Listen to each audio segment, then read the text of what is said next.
당시 매월 25일은 반상회의 날이었습니다.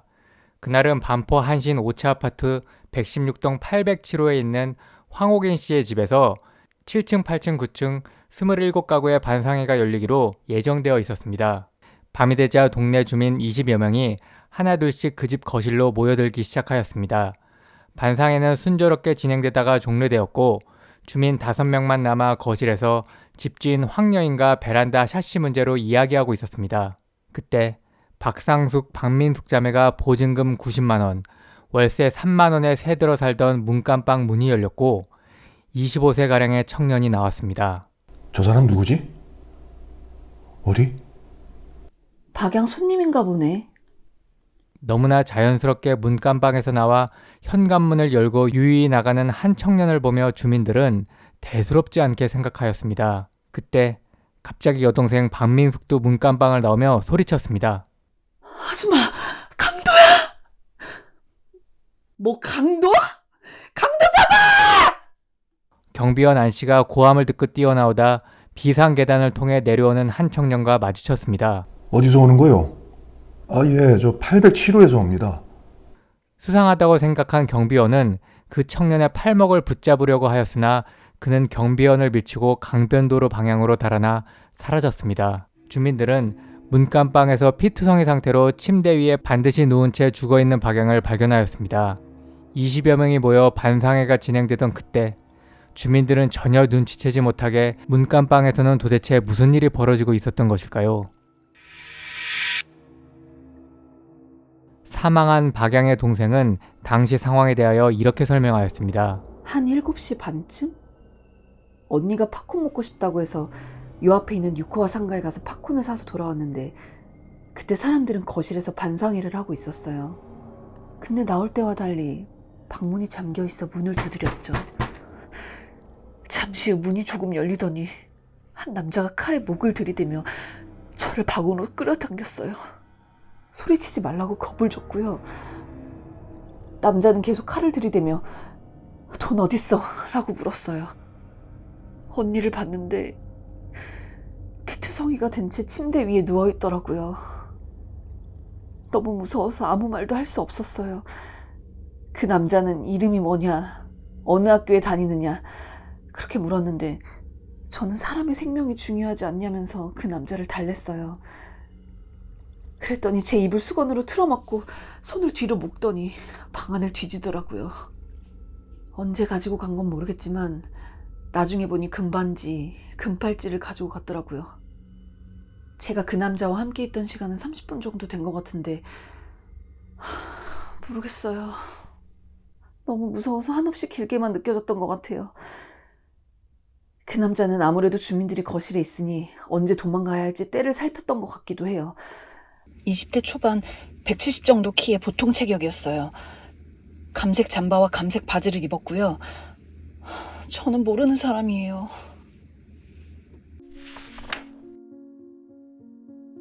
경찰은 피해자가 직업 여성이고 최근에도 남자들이 찾아왔다는 주변 진술을 확보한 점, 피해자에게 별다른 반항 흔적이 없던 점, 반상회가 열리고 있음에도 대담하게 범행을 저지른 점 등을 근거로 강도로 위장한 치정사건으로 판단하며 피해자 주변 인물 등을 상대로 수사를 진행하였습니다.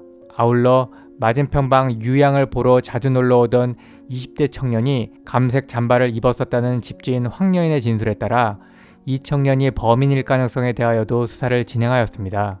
동시에 주민을 가장에 드나들기 쉽고 많은 사람들이 모여 정확한 식별이 어려운 반상회 날을 이용한 단순 강도의 가능성을 배제하지는 않은 채 범인 검거를 위한 수사력을 집중하였습니다. 그러나 범인이 도주하면서 한강변에 버린 것으로 추정되는 점퍼와 바지를 발견하였을 뿐 범인의 행방은 오리무중이었고 골든타임은 점점 흘러갔습니다.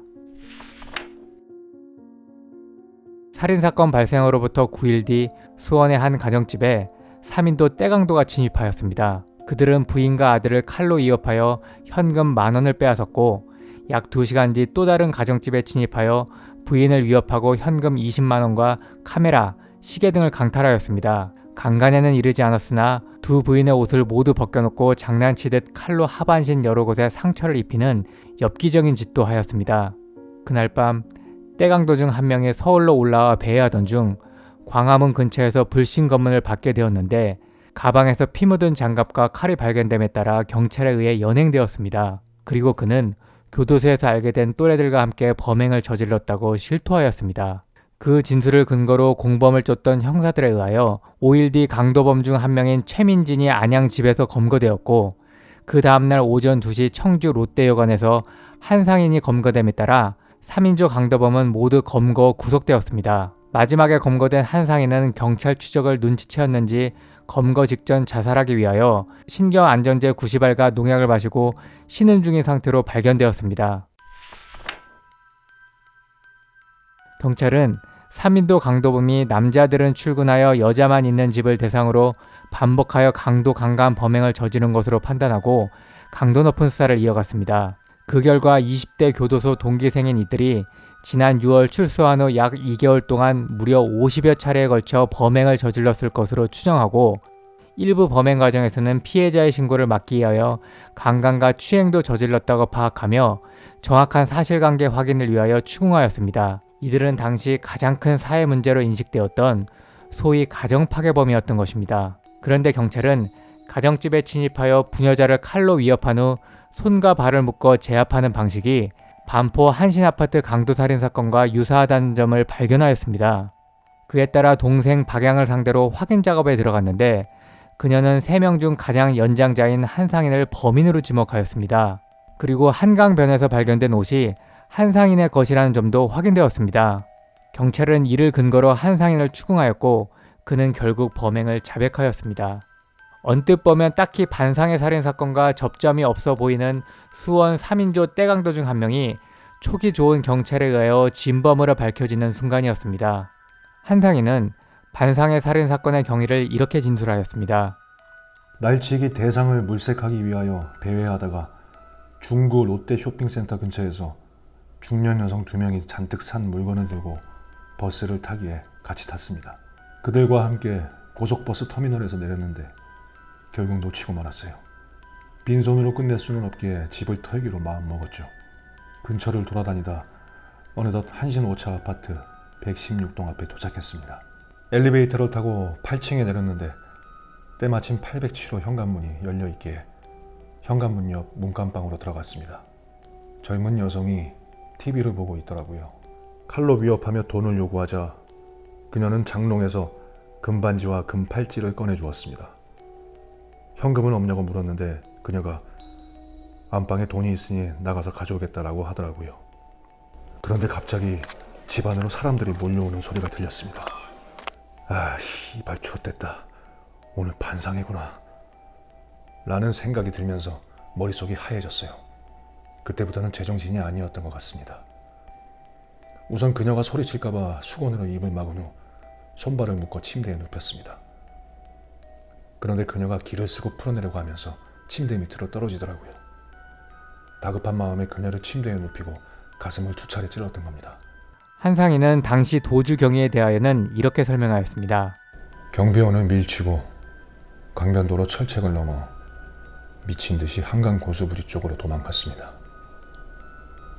정신없이 도망가다가 늪에 빠져 옷과 신발에 진흙이 잔뜩 묻는 바람에 신발과 바지를 벗어버렸습니다. 도망쳐야 한다는 생각 하나만으로 팬티바람에 한강물로 뛰어들었어요. 한 55m쯤 헤엄을 쳤나? 숨이 차기 시작했습니다. 이대로 가다간 죽겠다는 생각이 들어서 다시 고수부지로 돌아왔습니다.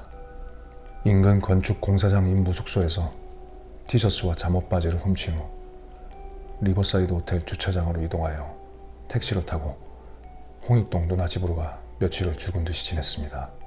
그런데 곧 돈이 떨어졌고 교도소에서 알게 된 한병우와 최민진을 만나 한탕하기로 마음을 먹고 수원으로 갔던 겁니다.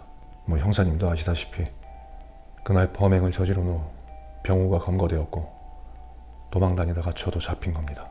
너 교도소 있을 때부터 출소하면은 네 깜빵 동기들하고 범죄 저지르자고 약속된 거야? 예. 완전 범죄로 사회에 복수하고 싶었습니다. 그래서 신고하지 못하도록 그랬던 겁니다. 야, 너 그래도 너 복역 중에 검정고시도 통과하고 생활 잘해서 모범수로 가석방도 받았잖아. 그런데 그게 다 빨리 나오고 싶어서 속인 거야? 모르겠습니다. 그건 아닌 것 같아요.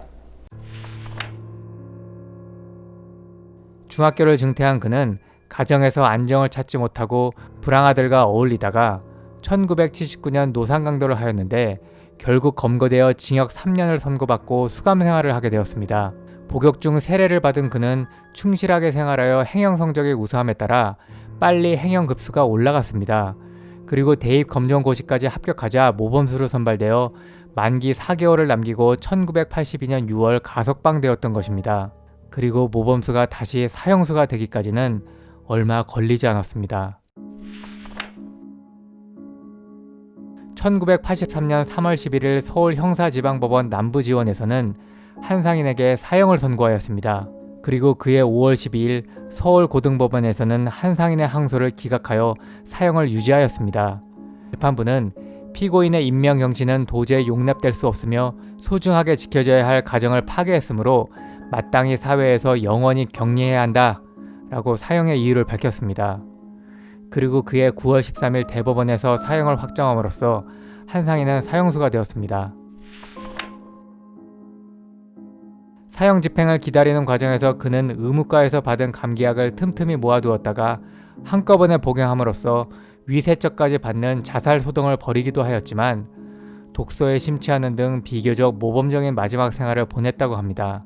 그리고 피해자와 유가족을 위하여 속죄하고 참회하였다고 합니다. 강도 강간 등을 저지른 소위 가정파괴범들에 대한 공개 사형까지 공공연히 주장되던 무렵인 1985년 10월 31일 오후 서울구치소에서 한상인은 사형 집행되었습니다. 그는 어머니보다 먼저 세상을 떠나게 돼 죄송합니다. 사회와 피해자에 대하여 참회하고 속죄합니다.